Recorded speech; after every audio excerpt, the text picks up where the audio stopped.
The Travel Transformation Podcast is proud to be partnered with Give the Goodness Global, an amazing global outreach project helping families in need all over Southeast Asia and beyond. Please check them out at Instagram.com/Give the Goodness Global today.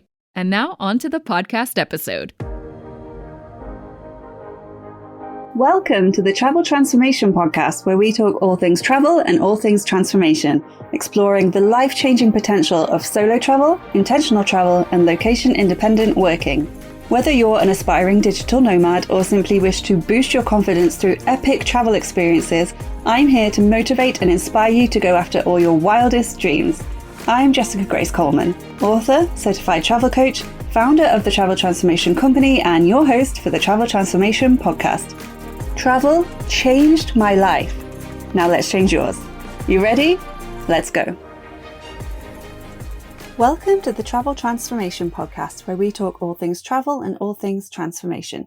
My name is Jessica Grace Coleman and I'm your host. And today I'm talking to travel midwife, Carly Jowitt. Originally from Kent in England, Carly has been living in Australia for 20 years after meeting her Australian husband in Thailand. She works as a travelling midwife, going all around Australia on temporary contracts and seeing her adopted country while pursuing her career. In this episode, we discuss how the whole travelling midwife thing works, the cultural differences between UK and Australian lifestyles, her favourite places in Australia, and much, much more. This was a fun, informative interview, so let's get straight to it. Hello, welcome to the podcast. Thank you so much for coming on. How are you doing today? Yeah, good. Thank you for having me. No problem. Okay, so to start with, please can you give me and our listeners a bit of background info about you? So where you're from originally, where you are currently, and what you do for a living.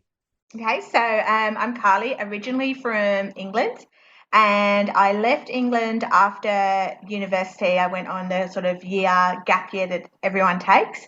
And whilst I was on my gap year, I met my now husband in Thailand. He was from Australia, so I then flew to Australia and never left. And I now work in Australia as a travel midwife, but I'm currently on a break between contracts. I'm actually currently in Thailand at the moment. We're just here for like a 2-month break. Yeah. Nice. Okay, so whereabouts in England are you from? So I'm from Kent in England. Very nice. Down south, yep. Nice area. And you said you met your now husband and moved to Australia. I'm intrigued. And you said you never left. So was it?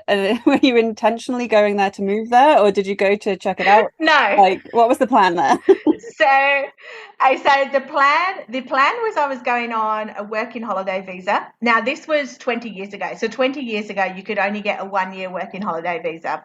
And initially I had bought like a around the world ticket, which was valid for 1 year. And Australia, I knew that was somewhere where I could work. So the plan was to go to Australia, work for 4 months, and then keep traveling.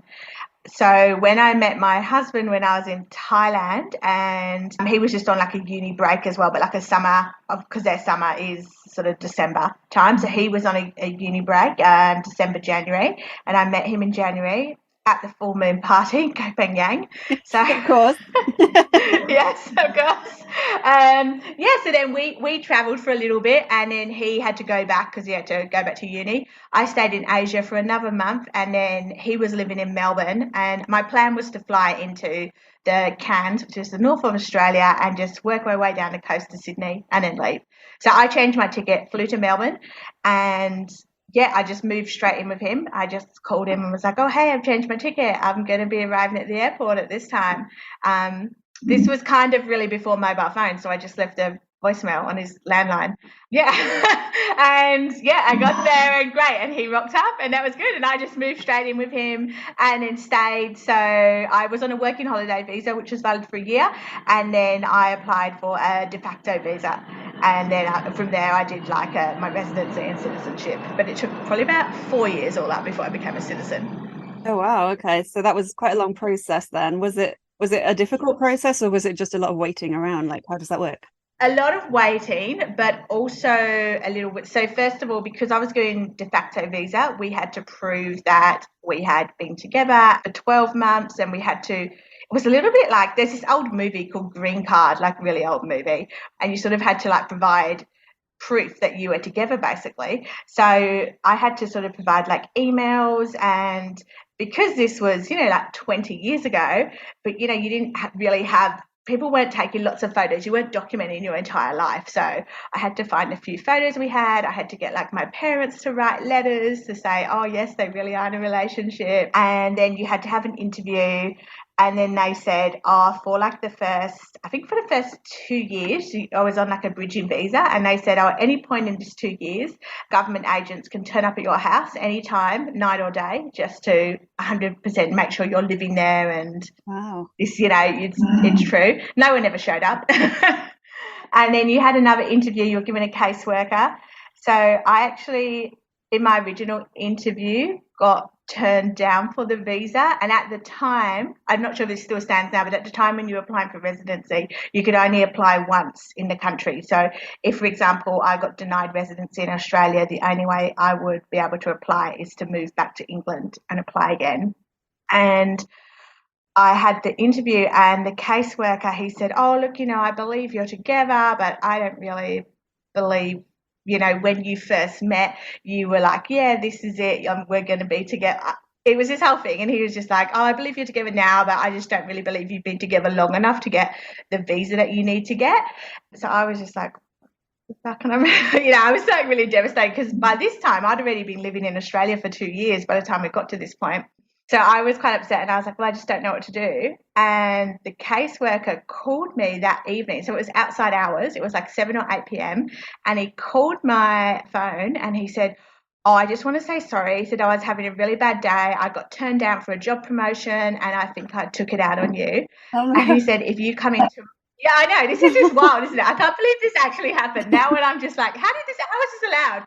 And he said, if you come in the morning with all your papers and your passport, he said, I'll grant your residency. Oh my God. So I was like, I know. And I was just like, oh my God, yes, of course, I'll come in. And then afterwards I was like, what the hell? You can't play with it. I didn't really know. I didn't do anything about it. But afterwards I was sort of like, these people have control over everyone's lives.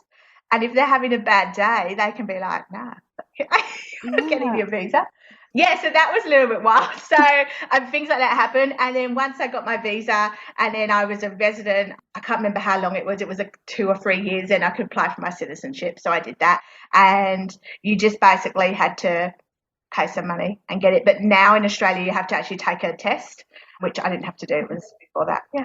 Oh, wow. Okay, that's a whole roller coaster there, especially with that guy. Yeah. Yeah, I know that was just this wild to me. But at the time, I was so grateful I was getting my visa that I didn't want to rock any boat. So I was just yes, of course, I'd take that. But now looking back in hindsight, it's like, wow, could I have done something about that? Could I have complained about him? I don't know, but just I'm a citizen now, so yeah, like you said, you got what you needed, so you just didn't want to upset anyone. Yeah, exactly. And yeah, that's such a weird thing, isn't it, having to prove your relationship, like with documentation and stuff. I find that whole process, I mean, obviously I understand why, but it's such an odd thing. And this is totally random, but it reminded me, have you ever seen the TV show Spaced? It was like ages and ages ago with Simon Pegg. They apply for a flat in London, and then they're not a couple, but they have to pretend to be a couple to get this flat.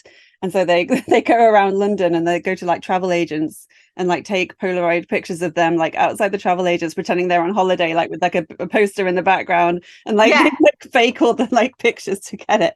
But I'm just like, if it's before smartphones and stuff, and you don't have all the pictures and all that kind of stuff, like you said, that's a whole thing. It was really like that. And when you think about it, you would take a camera out with you, but you just didn't take photos like you do today. And I remember we even had to, they were like, I'll draw a picture, like with a pen and paper, draw a picture of your bedroom and your bed. What side does he sleep on? What side does, so they would split us up and ask us questions. Oh, what's his favourite food? And you'll be like, oh my God, I'm getting quizzed. And some people could legitimately be in a relationship and not know what someone's saying. You know what I mean? Exactly. Yeah. Wow. That's great. That sounds like a full-on investigation, interrogation. Like that sounds stressful. It was a process. Yeah. Wow. So I was very glad when it was over. Yeah. Well, I'm glad it worked out for you. That's awesome. So you mentioned there that you are a traveling midwife, which sounds awesome. Yes. Can you explain what this is for people who don't know? So do you travel between hospitals or to people's homes? Are you on contracts? How does it all work? Yeah, so for me, I work contracts and I travel between hospitals or communities. So I have an agent, or I have a few. So there's agents out here who basically will negotiate between the hospital and yourself. So I will just say to my agent, for example, oh, I'm looking for a contract to start in September. I'm available this amount of weeks. Ideally, I'd like this state in Australia. I'll be like, oh, have you got anything in Queensland or New South Wales? And then they will come back to me and say, oh, this is what we've got. Do you want us to put you forward for it? And then I say yes. And it's a bit of a process. And then they will contact the hospital and say, we've got this midwife who wants to work here. And they send like my resume. And then the hospital will either come back and say, yes, we can, if we want her, no, we can't. And then, yeah, and then I just go, and then I get provided. So my accommodation will be included with the job, and they'll pay for travel as well from wherever. So because I travel full time, I don't have a house. So I will go from like one contract to another. So then when I'm coming towards the end of a contract, again, I'll do the same process. I'll call my agent and be like, oh, I'm going to finish this contract. I'll be looking for another one. And they might say, oh, look, we've got this available. Or I just say, oh, I'll go anywhere. And yeah, and then they just tell me, and then I just go and I work for some. Generally, they're they're all different time lengths, but you can do like 4 weeks, 6 weeks, 8 weeks. Yeah, extend if you're having a really good time. You can be like, oh, I really like it here. Can I extend? And if they've got room, then yeah, you can stay longer. So it's good to mix it up and go to lots of different places. Yeah, that sounds awesome. It's a really good way of sort of traveling around. And like you say, if you get your travel and your accommodation included, that's amazing. Yeah.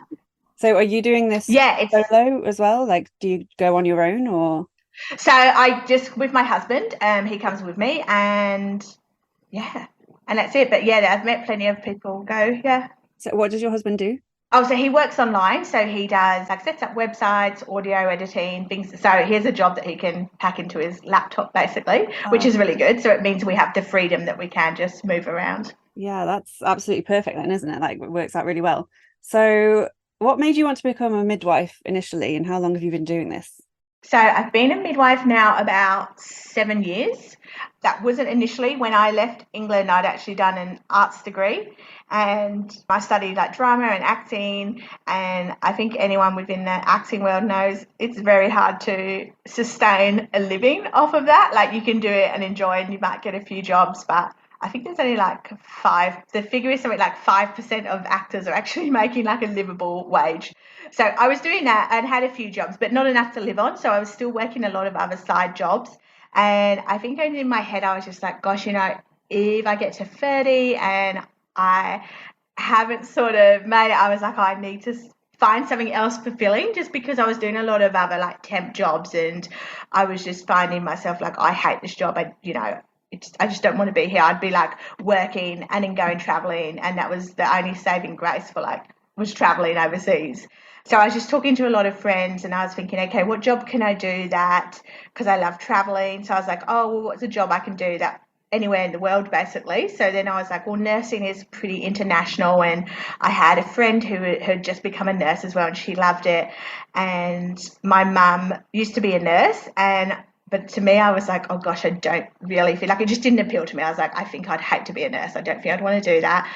And then I was like, oh, I quite like babies. Maybe I could be a baby nurse. And at the time in Australia, they used to like you to be a midwife before you became like a neonatal nurse. And then I was like, oh, well, that doesn't sound too bad. So I was never one of those people who, you meet a lot of midwives who that's all they've wanted to be. It's like, yes, I just want to be a midwife. It's a calling. And that wasn't really it for me. It wasn't a calling or anything. It just something that I sort of felt like, oh yeah, I'll give that a go. I'll try that out.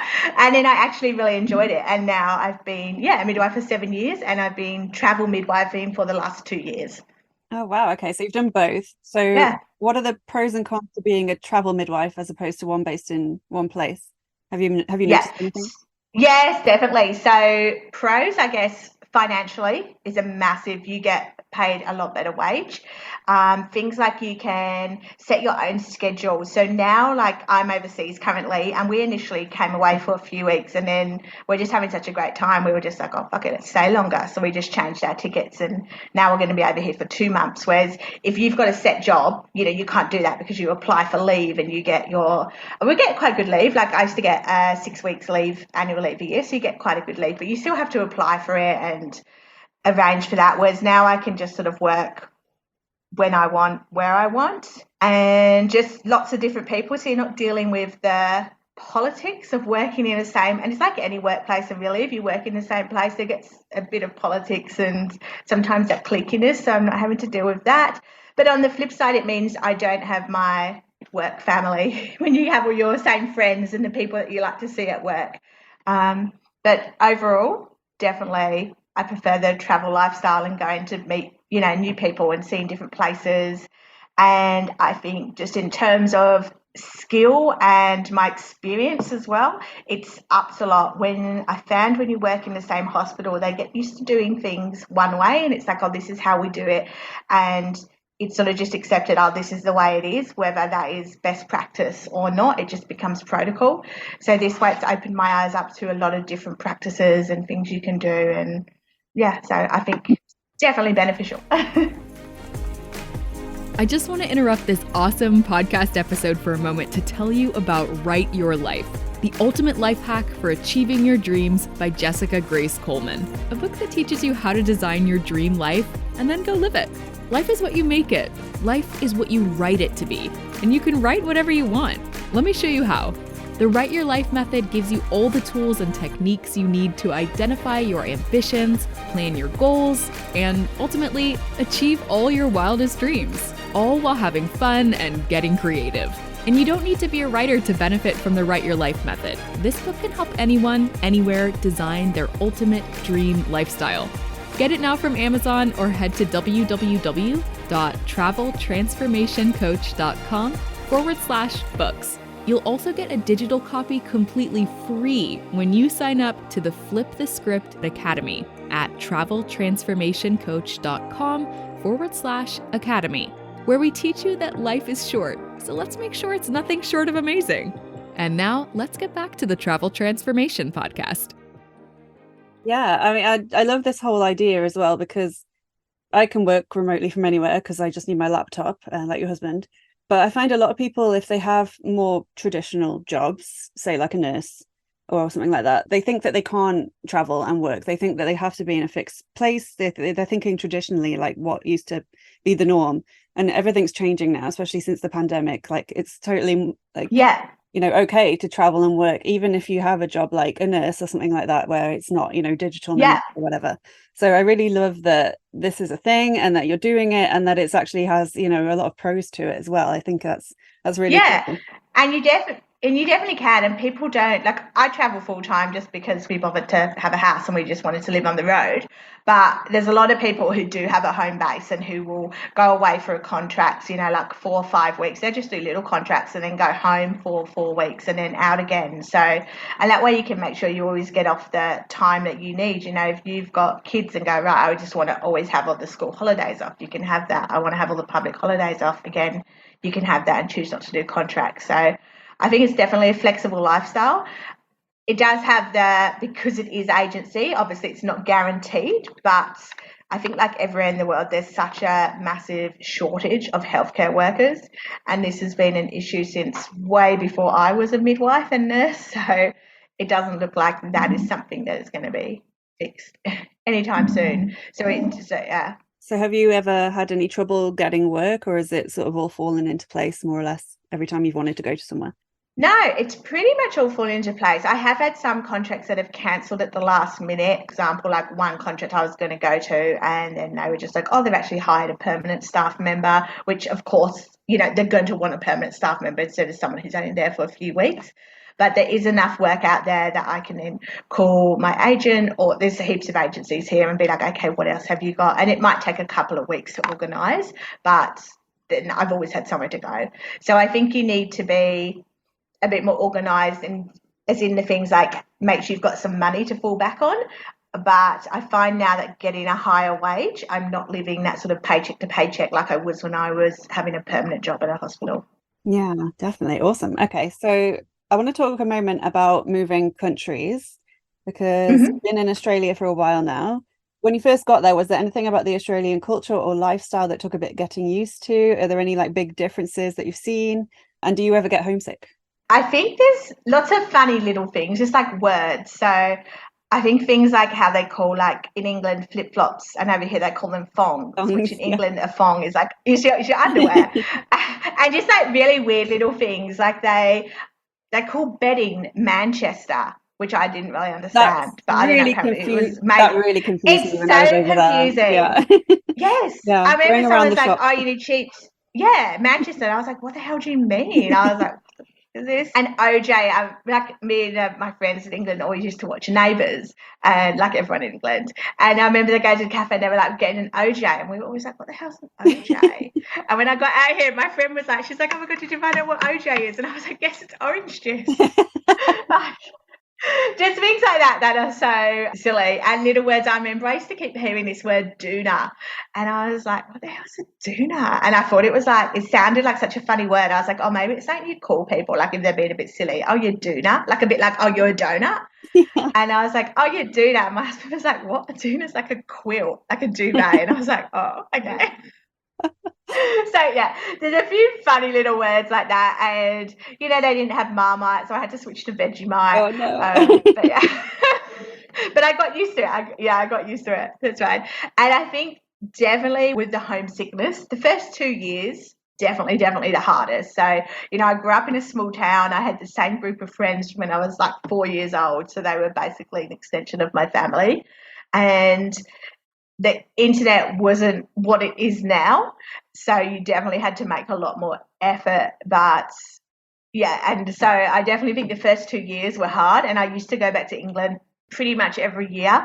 But now that I've been away, it's got about 20 years now, and now the internet is what it is. I really don't feel like I'm missing out on everyone because like FaceTime and Zoom and social media, so you basically know what's going on in everyone's lives and you get used to it. And I found as well, when I'm going back to a town, I grew up like a small town, like nothing really changes. Everyone's sort of doing the same thing, and England, the lifestyle in England is so much more expensive compared to like living in Australia. Although Australia's getting a bit more expensive now, but just more like I like the sunshine and I love the beach and the ocean. And the only thing I think is Australia's very far away from everywhere. So I do miss that in England. You're so close to Europe and you can just hop on the Eurostar, or you can get, Ryanair flights for £5 to places and things like that. So I miss that, oh, let's just hop over, to Paris or Spain and things like that. But I think overall the Australian lifestyle is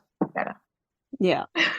Definitely better weather, that's for sure. Yeah. But yeah, I love that when you were talking about the words, because I went for a few months years ago, and I remember and I was like staying somewhere, so we had to get bedding and stuff. And I remember walking around the shop and seeing the signs they have above the aisles, and one was like Manchester, Yes. and I was just like, what? I'm just like so confused. I couldn't even, I googled it as well. I think it had something to do with like the cotton mills in Manchester making the bedding or something like really random. Yeah. Okay, what? And that's why people they were like, well, you're English, surely you should know Yeah. that it's called We Manchester. were like, Don't you guys no. call it Manchester? And I was like, no, that's just the strangest thing I've ever heard. Yeah, it made no sense to me whatsoever. But I do love Australian words. Bogan is one of my favorite. I love the word bogan. Yes. Yeah. And I'm also a big Neighbours fan. I'm one of those people. I still watch it. I mean, it went away, but it's coming back next month. And me and my mum It's in coming particular back. are very excited about that. And when I went to Australia, I did the Neighbours street tour. Like I did all the tours and everything. Yeah. Amazing. Anyway, just had to say that. Huge Neighbours fan. So have you been traveling mostly in Australia then with your work, or do you get to go to other countries or? Yeah, so with my work, I actually do, so I do just travel in Australia. I did go over to Africa and do like a volunteer position there just for 3 weeks. But I actually found out that it is so I initially thought, I was like, oh yeah, nurses work everywhere. But when I looked into it, it wasn't that easy to swap countries to work. So I was looking into it and it was actually quite hard. So how the registration works. Like I was like, okay, I can go to England, but it was like, oh, to go to England, you still have to do an exam and have supervised hours, and the pay in England is nothing like, it's so much less than the pay I get here, yet it's more expensive to live there. So I was like, okay, well, why would I do that? And then plus having to take an exam and go back and do supervised hours didn't sound too exciting. And then the same, and I looked at the same in like America and Canada as well. And it's the same, you have to take exams. And in America, every state is different. And in one state, they would like, oh, you'd have to do an extra year's study. And so I was just like, okay, this is all too hard. So I figured I'd travel Australia, because Australia, we have it's like a national registration. So there might be some small differences, but it's nothing that you can't do, like a little competency that might take you an hour or so to fix up. And so now I just travel Australia working, and then, I travel overseas when I want to break from the contract. So then that way I can go away and just enjoy myself. But I do some little work online as well, like marking essays and things like that for one of the universities. So nice. Best of both worlds then. So yeah, exactly. Have you got a favourite place that you've been to in Australia where you've thought like, oh, maybe I could live here, or that you'd like to visit again, or favourite places? Yeah, I've definitely got some favourite places. And that's the thing as well. We are sort of looking for somewhere to live, but we just haven't found that perfect place yet where we've been, this has got everything. So I really loved Hobart. I loved working down there, and it was so pretty and everything's nice. However, Hobart is very cold.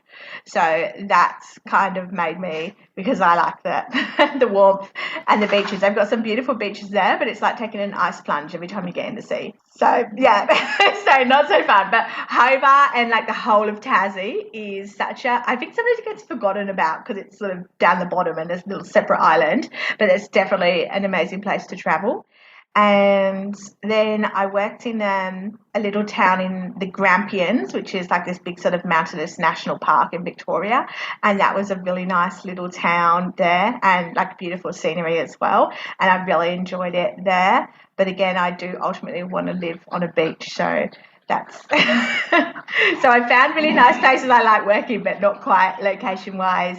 And we did a big drive, travelled all sort of across the coast of South Australia, which was all really nice, and they had some really nice towns, but I haven't had the opportunity to work there yet.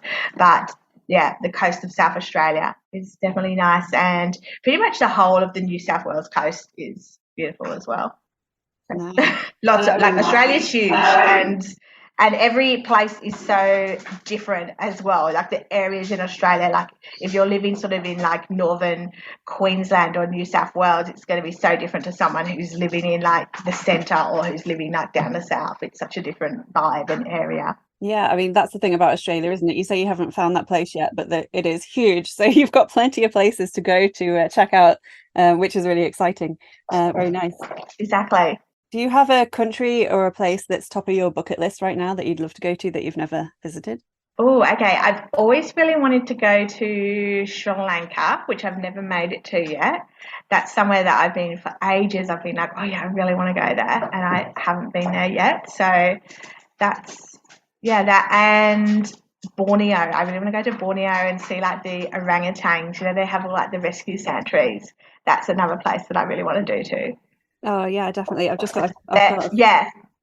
one of my friends has just been to Sri Lanka, and the pictures they looked amazing, incredible. And I just watched a TV show about orangutans, actually, Leveson Wood, going and like exploring and finding them in the wild. And the baby orangutans in the little like rescue center are the cutest things ever. So that would be an amazing trip. Incredible. Yeah. And actually, a funny story I remember, because I love animals, and I initially looked at being a vet nurse, but I don't get paid very well. So that kind of made me go to a baby nurse. But I remember watching this documentary on orangutans, and the doctor working there was a human doctor, because he was like, oh, they're like genetics and their bodies and everything are so similar. So he's a human doctor, and he's like, so I can basically work here and help them. And I was like, oh, cool. I was like, so I could be a baby nurse and maybe look after baby orangutans. Which I haven't yet done. So I really want to go and do that. Oh, that would be amazing. Yeah, it's something crazy, like 90% or like 90 something percent the same DNA they share with us. Like it's crazy. Yeah, it's just wild, isn't it? Yeah, that would be so cute. That would be amazing. Okay, so I believe you have a podcast, is that right? Yeah, I do. Okay. So I have a podcast, Another Midwife. It's called Head on View. And when it initially, so we actually started it in COVID, sort of in the pandemic, to give ourselves something to do because we couldn't go out. So we were like, yeah, let's just start a podcast. And we just kind of talk about our lives working as midwives and what we do. And she's going to be doing her first travel midwife contract. So I influenced her next month. So it's kind of sort of becoming more like a travel midwife podcast now. And I was just talking about our experiences of work and living on the road and the pros, the cons, and yeah, everything. So we just talk about what it's like working and living as midwives in Australia. Nice. And we have a few guests on every now and then, yeah. Cool. So that's Head on View. So go and check that out if you're interested in learning more about this, about being a midwife or traveling midwife as well. Yeah. Great. And I have two last quick questions. So first of all, where can people find and follow you online? And I'll put those links in the show notes as well. And is there anything else you want to mention or any last message you want to get across before we go? Cool. All right. So I've got a blog, which is thetravelingmidwife.com, and I'm on Insta, carly.thetravelingmidwife, traveling spelled the Australian way with 2 L's, and all my links are on there. And I think travel-wise, I'd say, one, don't let age be a barrier. So I think all the time growing up, you'd think, oh, I'm 30, whatever, I should be married at home with kids. And, I was 30 when I went back to university to study a degree to become a nurse and midwife, which I remember at the time being like, oh my God, this degree is 4 years. That's so long. And then someone had said to me, well, you know what? Like 4 years is going to pass. If you do this or not, like 4 years is still going to pass. So why wouldn't you go and do something? And then, you've now got this new experience under your belt.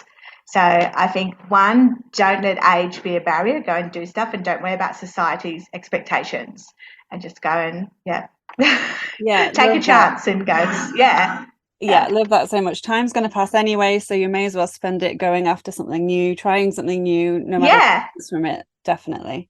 Yeah, exactly. Okay, so thank you so much for coming on today. It was really interesting talking to you. I've never talked to a traveling midwife before, so that's really cool. Yeah, thank you very much. Great. Thank you for having me. Thanks. Thank you for listening to the Travel Transformation Podcast with me, Jessica Grace Coleman. If you enjoyed this episode, I would really appreciate it if you could please subscribe, rate and review, and spread the word, because it's my mission to help as many people as possible to flip the script on their lives and transform through travel. And remember, life is short, so let's make sure it's nothing short of amazing. Until next time, I'll catch you on the flip side.